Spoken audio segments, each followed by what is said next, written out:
Good day everyone. Today I am going to discuss regarding rapid response team.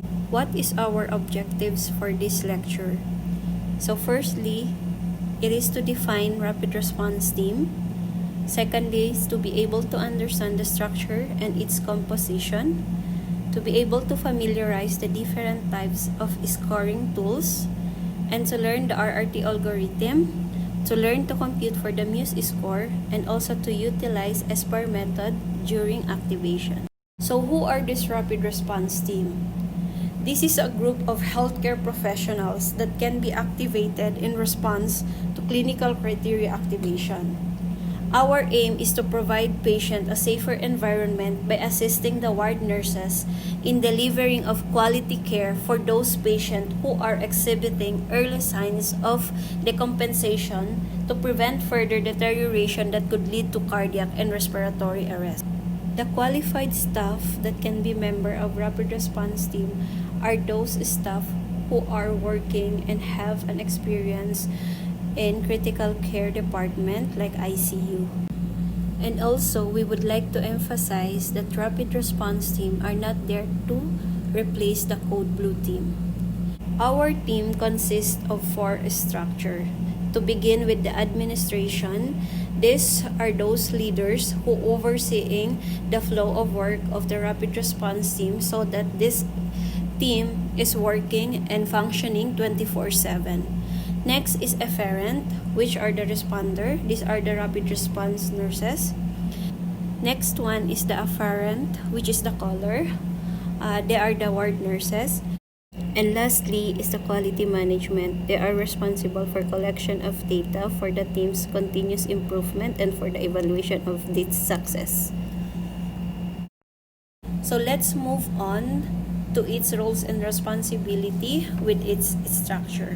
So let's begin with the efferent, which are the responding party. This comprising of RRT nurses, RRT physician, and RRT respiratory therapist. So for RRT nurses and RRT physician, their role are the same but with different functions. Like for example, RRT nurses and RRT physician, they will have their own assessment with the patient. Secondly, they will have also the recommendation and suggestions on their own. So for RRT nurses, let's focus on that. For recommendation and suggestions, we are usually giving them the nursing independent intervention. So next is reporting. So of course for reporting, RRT nurses reporting is the lab investigations, ABG results, chest x-ray. If everything, the recommendation and suggestion of the physician had been carried out, the RRT nurses should be reporting to the RRT physician. Now, RRT physician will also be doing the reporting to who? These are for the RRT consultant. Next one is the education. So for RRT nurses education, for us regularly, if we are going to the ward, we are continuously giving the staff awareness that they are needing. Especially like for example, they will refer a patient to us. Maybe this patient will be needing an inotropes later on. Maybe this patient will be needing a sedation later on. Or even just an infusion like heparin infusion. We are obliged to give an education to the ward nurses on how to compute and how to calculate, how to regulate everything. We have to ensure that they know also what we are doing with our patient. Now let's move on to the respiratory therapist. For the assessment, they have also their assessment on their own. Basically, for the RT, they are for the airway and breathing. So when they are going to assess, this is because patient might need an intubation. And then they will do an ABG, of course. And then to administer oxygen requirement and initiates BiPAP if needed. And also to initiates mechanical ventilation if needed. And of course, the most important thing is to maintain airway patency. So next one is the afferent or activating party. This one is comprising of bedside nurses, charge nurses, and primary team physician. So firstly, bedside nurse, they have to notify the nursing station if their patient is being RRT activated. And they should be the one also to be filling up the S-bar or the RRT form record. And then next, they have to stay with their patient until the RRT arrive and collaborate with them, and also to carry out the recommended plan of care by the RRT. So next one is the charge nurse. First role is to activate RRT. Once the staff nurse will say to the charge nurse that her patient might need an RRT activation, the charge nurse usually will go to the patient and will reassess and confirm that the Muse score of the patient is really high and will be needing an RRT. Next one, they have also to notify the primary physician that their patient is being activated, the RRT. Next is to communicate with the RRT members about the patient's condition using, of course, the S-bar. Next is the primary theme physician. Also, this primary theme physician can activate RRT. Maybe the physician is with the patient and he noticed that the patient is somewhat displaying an early signs of decompensation. So, automatically, the physician can activate RRT. And then they have also to stay with the patient until the RRT physician arrive, and then to communicate the RRT members about patient condition using, of course, the S-bar. And also, we want the primary physician to be with us so that the collaboration with our team will take place. For the activation criteria, we are usually using the early warning system scoring or the use. So for the Muse, it is called Modified Early Warning System Scoring. This one is for the adult patient. And then Meows, this is for Modified Early Obstetric Warning Signs.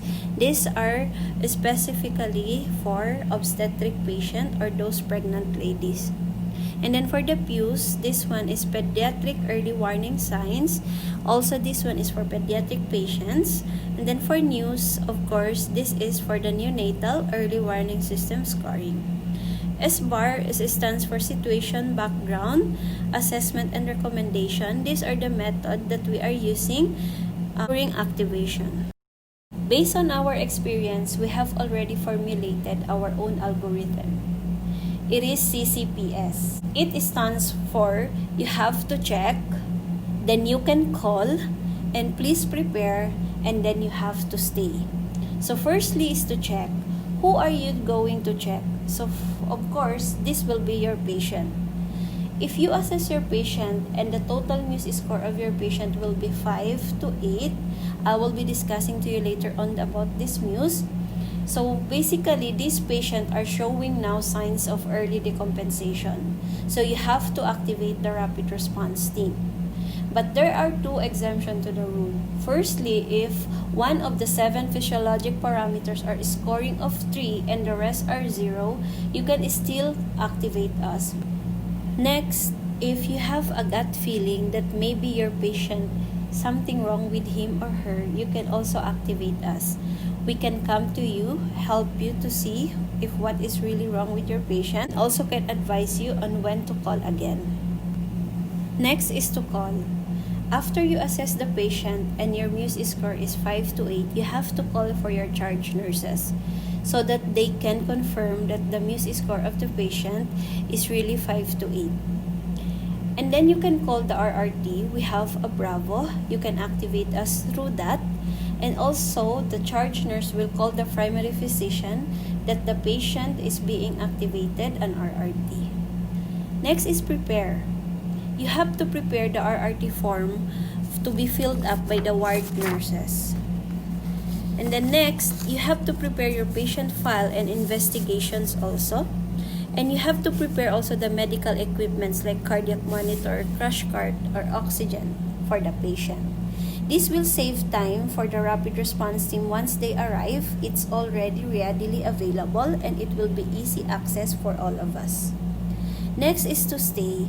You have to stay with your patient and to wait for our team to join so that we can collaboratively work with our patient.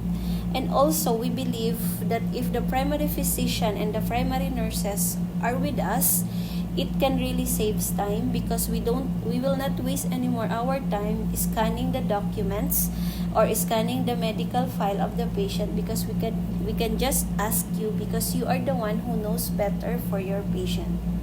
And of course, we are there not to replace you but to help you, to collaborate with you, to assist you, and also to supervise you. So that's why you have to stay with your patient. Let me just give you a brief explanation regarding SBAR. This SBAR is the one we are going to use when we are activating and communicating with Rapid Response Team.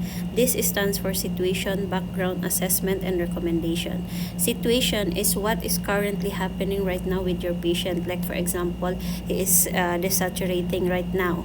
And for the background, you don't have to mention every diagnosis for the patient. You just have to mention to me what is relevant to what is currently happening to him now.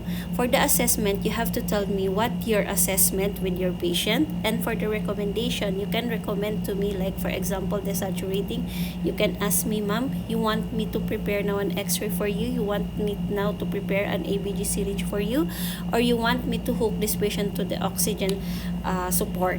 So that would be your recommendation. Before you call us, be prepared, be clear, concise, focus on the problem, and only report what is relevant to the current situation. So this is the early warning system. So for us, RRT, this is called the MUSE, the Modified Early Warning System Scoring. We are using this one for adult patients. So it comprises of 7 physiologic parameters, as you can see. It is listed all down here, and 0 will be the normal values, your guide, and then it would be 1, 2, 3 to the left and 1, 2, 3 to the right. 1, 2, 3 to the right, it would be the highest from the normal values, and then 1, 2, 3 to the left, it will be the lowest from the normal values. The highest score that the patient can get with this MUSE will be 19, and then the lowest will be 0. So you just have to put the corresponding scores to your patient to these physiologic parameters, and you just have to get the total of your patient. So this is the RRT activation form that we are utilizing in our hospital. So for rapid response team activation time, ideally it is 5 minutes. When we didn't have our unification before, we are arriving with the interval time of 5 minutes. But after the unification we did with our hospitals, they adjusted our time to 15 minutes. So for situation and background, it will be filled up by the ward nurses. And then for the interventions and early warning signs, it would be the RRT nurses. For the assessment and also for the recommendation, it is to be filled up by the RRT physician. And at the bottom part, you will notice a signatory in there that is for our document purposes. So far, this is our achievements. First, we tried to decrease the number of the code blue event in our hospital, and we also prevented the unplanned ICU admission. We are promoting life through active patient care, and we try to educate our colleagues, family members, or significant others, and also the patient itself. So this has been Sister Hajia. I wish that you have learned a thing or two, and please stay safe and be healthy, everyone. Thank you.